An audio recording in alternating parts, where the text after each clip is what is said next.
Someone told me about the empanada de Calixquis dito sa Malolos. At ito daw yung pinakamasarap. Pagdating ko sa store, nagulat ako, award-winning pala to. Kaya syempre, bibili tayo niyan para matikman natin. Nice. Sarap yan na yan. Try ka pa. This is Mercy's original empanada de Calixquis located at Malolos, Bulacan. 4, 5, 6. 575 pesos. Paper wrapper.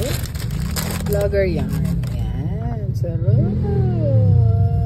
Ayan, kitang-kita mo naman, flaky at crispy yung crust niya. Ito di na nakapagpigil. Kinain ko na sa car. Ganito yung loob niya. Puro laman. Kahit masarap yung crust, mas mararamdaman mo yung laman ang sarap. Very flavorful. Ito experience ko.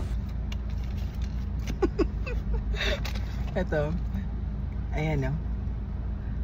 Laman. Yung, parang yung crust niya, meron na ako natikman na empanada de Calixquis. Eto, flaky yung texture niya. Hindi siya yung buong buo na pag nakita mo na texture, parang ano, yung ganon-ganon siya. Eto, talagang flaky, nagbibitak-bitak siya. Kaya alam mo na light. Tapos pagkagat mo, ang lutong. Tignan mo. Ang kalat ko kumain. Malutong. Tapos yung laman. Normally kasi empanada nalalasahan ko yung chicken, paminta, potatoes. Tapos may timpla, ganyan. Lasang empanada. Ito. Ang lasa niya, medyo siya sweet.